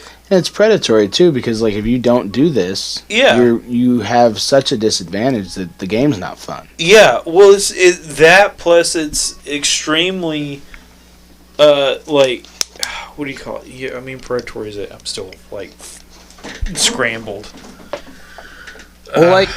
That game's a good example, though, of something that can change over time if it has the opportunity that, like, Anthem never got. Well, I was going to say, they entice you with, like, different tiers of the character packs to where, like, silver level, you've got 0% chance of getting a legendary character, 25% this, yada, yada. Yeah. But the higher tier you go, you get better chances at getting a certain item. So, like, silver was, like, 0 chance of getting a legendary character. Let's say there's, the gold, platinum, diamond, onyx levels. Yeah. All the way to onyx, you've got, like, a 99% chance of getting a legendary. Because you're paying that much. But that game has evolved into something really fun. Fortnite? No, Star Wars Battlefront 2. Oh yeah, they finally fixed their shit. They fixed that shit, and like I played a game a couple nights ago. The balancing in the game was just horrendous when it came out too. Oh yeah. Like, but it's become this actually super entertaining. Like just jump in and do a random quick match. Yeah. And just playing as a droid and run through. I played it a couple days ago just to kind of try it out because I was like, I got a bunch of games on there that I never really play. I was in a kind of Battlefield kind of mood, but I didn't want to play Battlefield because I suck at Battlefield. I was like, Battlefront, Star Wars, I like that. Yeah. Yeah. Halo. Is that what you're talking about? A while back we talked about Halo. Did you have more to say about I don't Halo? remember. Fucking goddamn. Tell you something. This after high is awful. Tell you something. I have been enjoying. I bought Chivalry 2. Oh yeah, dude. Okay, I'm not that great at it right now. It's a very timing based game. It's a first person. It's first person medieval combat. Mm-hmm. And so it's like large scale. I say large scale. It's like 64-man battles, and it's all first person or third person. You can switch. Oh okay. With swords and Dane axes and war hammers and bows and arrows and daggers, and you can pick shit up on the battlefield. Like I was swinging around a fucking fire poker, a branding iron the other day playing. You can pick up a handful of like horse manure off the ground and throw it at people. Does it blind them? I haven't been hit with it, so I'm not sure. I've thrown it at people, but I haven't been hit by it. That's funny. But it's very timing based. Like you have your block button, and you have your different types of attacks. And so is it kind of like For Honor? No, because For Honor is more technical, where you're blocking high, low, or whatever. Yeah. This one you just have a block button, but you have to time it at the right moment of their spot, their swing, and so it becomes a real timing base. I had a great run. I'll show you a clip here in a minute. Where I was just running through, and it was like, I just love how fucking brutal this game has been. Right. To where, like, the clip I have that I'm going to show you, I'm fighting all these dudes, right? And I'm blocking, I'm getting hit a couple times, but I'm just wiping dudes out. And it was one of the best runs I've ever had. Yeah. To where I've usually get into the battlefield and get taken out in like the first couple guys. I might take a guy out and I get knocked down by the second guy. Mm-hmm. It does have a nice feature where if you get knocked down, if you punch the guy, punch people, you can build up enough like momentum or whatever. You can stand back up, and like it's got this tongue-in-cheek kind of Monty Python-esque nature to it, where he stands up and he's like, "Ha ha! You thought I was down, but not yet." Like it's so goofy, it's great. It's very campy in moments. Your battle cries, you can choose your voice of your character, and like your battle cry can be proud or it can be kind of wimpy and shit. It's really funny. Is that on Game? Oh wait, you bought that? No, I bought it. It's not on Game Pass. I'll have to look at it. I got a nice scratch-off lotto ticket for Christmas and bought a couple things that I wanted and needed. A nice scratch-off? Yeah, seriously. We played a game at my Christmas party where everybody had $5 worth of lotto tickets in an envelope. Somebody read a story that had the words left and right in it a lot, and you pass the envelopes depending on where, and you end up with a envelope. Right. And I ended up with a $5 lotto ticket. Scratched it and won $500. Jesus fuck. Yeah, which I was like sitting next to my dad and I'm scratching it and I was like, "This, and does that say what I think?" Nah, it doesn't say what I think. It's, "Hey Dad, you read this lotto ticket. What's that say?" He says, "I think you won $500." I was like, "No shit." So let me ask my mom. Mom's standing up. I go over to Mom and say, "Hey, don't make a scene, but I think I won $500. Look at this." And she looks at it and goes, "Hey, you won $500. Hey, everyone! Oh my god! I won $500. I was like, "Dang it, woman! Now I gotta go hide it in the truck." Not that my family's gonna steal it, but I did go hide it in the truck. That's funny. Oh man! But so I bought this Chivalry 2, which I've been looking at for a while. When I heard it announced, man, I looked at it and I was like, "That looks right up my alley." Like I liked the multiplayer aspect of battle royales and the like team deathmatch games, but I mean sometimes the gunplay gets me. Sometimes I'm not that great at a shot. Sometimes it happens. Sometimes shit happens. That's what I really enjoyed For Honor. It was something different. Yeah, I love straight up melee combat. Like one game I'm looking forward to buying on PlayStation is Sifu. You heard anything on that? I've seen very little of it. Dude, that game looks so dope. Like every time you die, you get older, but you also get stronger and lose a little bit of max health. So you get stronger and do more damage, but you like if your health starts at 100. Yeah. When you die, it goes down to 90. Oh, okay. So like eventually down to like 40 or something. Yeah. So you have a little bit of health at max health. Yeah. But you do hella damage. Like I'm looking forward to playing it. And just experimenting with with stuff. Like, Yeah. that game looks super fun. But I love how brutal this game has been, man. Like, if it ever goes on super sale and I could talk the rest of our group into buying it. Because this clip I have where I'm fighting all these dudes and I'm trying to, like, hold them off, and some other dude comes out of nowhere. I don't even see him and just axes me in the face. It's just so brutal. I love it. Like, I spend most of my deaths just going, oh, God. Like, it's so fun. It's so much fun. I definitely need to see it. I don't remember seeing anything advertised for it. But, yeah. I actually really, speaking of the combat, my favorite, like, sword play in any game was Assassin's Creed Unity. I thought the parry system and sword play... Oh, yeah, it needed fencing. Yeah, it needed more animation, but I always loved that. Yeah. That style. Oh, man. Like Witcher. I tried to play that again recently. Like Witcher had good sword play. Oh, yeah. Witcher had some really fun sword play. I like that. What else have you been playing? Like, not a whole lot. Been doing busy. Yeah. Same. Been getting ready with my band we're throwing a New Year's party, which unfortunately you're not going to be here for. Yeah, I got an adult. But maybe since we're going to probably be putting this podcast out after the party, we'll be doing. Well, I'll try to get you something to maybe put here at the end, and like after the show's over, like a little audio clip or something. Oh, okay, yeah. I was like, don't even try to promote it. What are you doing? No, I'm not promoting the party. It's going to go out after the party. Just talking about what we're going to be doing. Oh, man. I feel like there's something else. We did The Matrix, we did Spider-Man, did Halo. We did games, yeah. Oh, God. Well, any New Year's resolutions? No! Because now it's going to be going up after New Year's, but right now it's the 29th.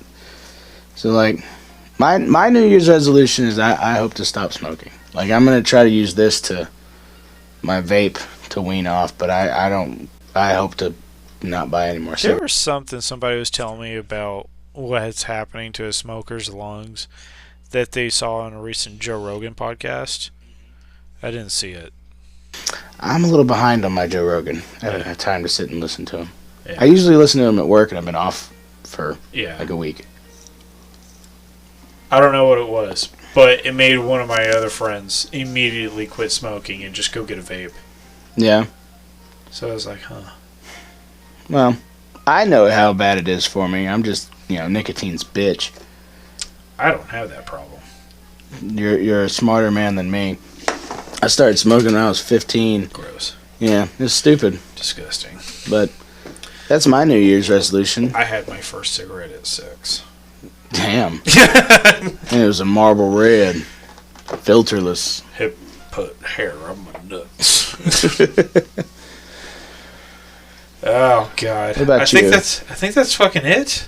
Yeah. Oh, come on. You're not going to share any New Year's resolution? No, I don't have any. None? No. You're just perfect? No. I just don't have any commitments. That's fair. Yeah. Well, this one will definitely come to bite me in the ass. I'm sure somebody will see me smoking a cigarette and go, I heard you on the podcast. I'll be like, you're one of the 7. How are you? Yeah, no, it's just going to be, same shit going into the new year, so. I'm hoping next year. Resolutions start when you want them to start. That is true. That is a very good point. See, look at you. Sage. A wise old sage. Hallmark. Next year, I think it'll be a nice time for the Poptards, man. I think 2022 is going to be our year. I think after I get set up at the new apartment, get a few things, hoping to save for a PC to do a bunch of other stuff. Yeah, hopefully we can get a little bit more consistency. I bought a digital camera. Why? 4K camera. Why? Because cameras are dope. 4K camera. Yeah. Well, to do the web series thing and music videos for the band. Okay. It's something I was like, I I need this. I've had this in my wish list. I need a good camera. It'll help my various side projects and shit. And while I was there, I just want to brag on this for a minute and do it on the air. Merry Christmas to Elbert from Elbert. I have another thing to touch on, and I'll tell you in a minute. But I bought the 20th anniversary Xbox controller.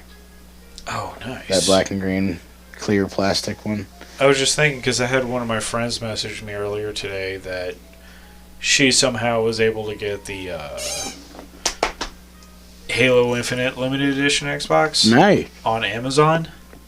Hell yeah. For like almost double the price. Ooh, not nice. Like Fuck scalpers. On Amazon. On Amazon. Yeah. Well, you can sell things on Amazon. Yeah, I know. I was going to say it was third party. It's almost eBay. Yeah. It's eBay with a home department. Oof. But hey, if you got the scratch, man. Well, it was like one of those things where it had been so unavailable and hard to get and whatnot, and then just out of the blue it's available and you don't know for how long. Yeah. Because I remember I tried to get that thing ordered when it first went on sale before the game came out. And like everything just shut down so fast. Yeah, like I wasn't able to get to it. I don't blame anybody if they do pay over market. If you got the cash, man, go for it. I just won't. If it means that much to you, sure. Like I don't have the money for the thing anyway. You can't put a price on memories. That's true. That's very true. Like I can't wait to get a Series X, but I'm also not paying over retail for it. Yeah, like I'm buying it from a store. Good thing though is the Series S has been more. Series S is available, but it's a little bit more readily available, and it's cheaper. Your cousin seems to like his. I know a few people now who've got the Series S and they really like it. I just don't want it. I want the full. I want the full thing. I want the whole experience. Yeah. I mean, we can justify it because we're still on the OG Xbox One. Yeah. So if we're going to upgrade, we want to fucking upgrade. The whole upgrade, yeah. Like, the only, on the other side of it, PlayStation, I'm not going, because the two consoles, one's digital, one's got a disc drive. Yeah. There's no difference in hardware, in software and shit. It's just one has a disc drive. I think with the Xbox, it's not as powerful. Yeah, the Series S discless Xbox. Yeah. It's got, I'm going to say, roughly 25% less power to it. Mm. So, I mean, but that's why it's also that cheap. Yeah. In comparison. But. So it's one of those things where, if you're already on digital for the most part. Yeah. Which I thought I would never do. I'm doing it with the PlayStation. I'm not doing it with the Xbox. I don't even think the Series X has a discless version, the big one. Yeah, I was trying to think. I don't remember if it does or not. The PlayStation one, since there's no difference in hardware, that's what I'm doing. I'm not doing with a disc, because PlayStation, for me, only exists for the exclusive. I like to have, a physical thing. The disc? The case. The disc, yeah. And it's just, it's different. Because it's the same thing with movies, It's maybe having an entire bookcase of movies. It can be, space. I can see that. I've moved around so much that it's been just easier for me to have everything be digital. That's me too. I just pick up a hard drive and that is me too. I hope that hard drive upgrading is a thing on these next couple consoles. I was going to say. The fucking Xbox Series X looks like a PC. A little bit. It's starting to get PC. Just let me pop out your hard drive, pop in my solid that state. was the intent when they were first concepting the Series X. They wanted, I think, modability. Yeah, that was an early idea floating. I mean, that's what kind of made Microsoft a thing. Was having a PC you could fuck with. Yeah. As opposed to everybody else. Yeah. Don't start that bullshit. It's only 5 o'clock. I don't give a heck. It's almost 6. We started really early. Yeah, we did. Which is fine. Yeah. But it's because I different gotta for leave us. tomorrow. Huh? It's different for us. We usually start these things at like 8:30, 9 o'clock at night. Oh, yeah. 10 and 11. I'm also getting hungry now. Yeah. Well, we can go do something about that. You want to call that a night? Yeah. All right. Let's call it there. Ladies and gentlemen, that was the holiday edition of Holiday edition. of Yeah, because we talked about all sorts of holiday stuff. Well, no, it's just that's when it's. Damn. When it is. What'd you forget? That would have been a good thing to do. Is just talk about holiday-related movies and shit. Fuck. I mean, Spider-Man and Hawkeye. Bah. Spider-Man's not a Christmas movie. It happens at Christmas. So does Hawkeye. Hawkeye's all about him trying to get back home for Christmas. I mean, that's more of a Christmas series than Spider-Man. being a Christmas movie. But Is Die Hard a Christmas movie? Yes. Yes. Okay. Yes, it is. I don't care what Bruce Willis said. What the fuck does he know? He was just in it. Yeah. Fuck him. You know what it is to him? You know what he said? Huh? A paycheck? No, when they asked him if it's a Christmas movie or not, he said it's a Bruce Willis film. Well, he's not wrong. Thanks, genius! I didn't know who John McClane was the entire time. Yippee-ki-yay, motherfuckers. You can follow me. Guys, isn't it weird that John McClane looks so much like Bruce Willis? It's uncanny. Oh my god. Doesn't he? Oh my god. Fuck. I haven't watched any of my Christmas movies this year. I have one for us to watch. It's called Fat Man, starring Mel I heard that was Gibson. pretty good. It is fucking great. What is that on? I'm not 100% sure. I own it. Oh, okay. Yeah, I was going to say, I don't know if it's available to stream on, like, Amazon Prime or something. It might be. I don't know. It's out and available to purchase at the most. Yeah. At the least. At the least. But that's my new favorite Christmas movie. Short version plot is little kid gets coal in his stocking. Little rich kid hires an assassin to take out Santa Claus. My God. Assassin's played by Walter Goggins. My God. Santa played by Mel Gibson. It justifies Walton Goggins? Yes. Okay. No. Sons of Anarchy is Walton Goggins. No, he was in Justified. He was. But I much prefer to refer to him as Venus Van Dam. Oh, yeah. Because that's way more funny of a reference to me. Yeah. Walter Goggins is one hell of an actor, and he makes me believe he wants to murder Santa. I would believe it's a wonderful it. He movie. looks like the type of guy who had a bad Christmas right? and blamed it on Santa. And he's got PTSD from it now. Walter Goggins needs an MCU role. More More of an MCU role, because he's already in it. He was in Ant-Man and the Wasp. What? As like a sleazy businessman. Oh, I forget. I forget about that movie existing sometimes. You mean the movie that gave us Agent Card Trick? I can't remember the character's name.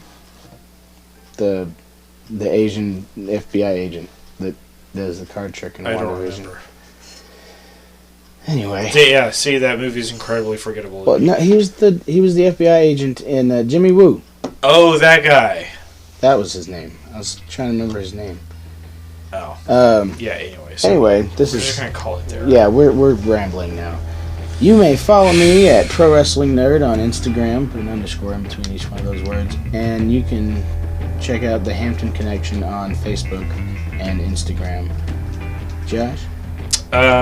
On the social medias as at JSZ Barber. Happy holidays, everybody. I'm on TikTok. You are on TikTok. And I Gross. upload 1 or 2 dumb gameplay clips, so if you want to follow me on TikTok, it's at JSZ Barber. Okay, so we're going to call it gross. there. That is so gross, but I love it. Yeah. That's about it. So. Let's clap to end it. Nope.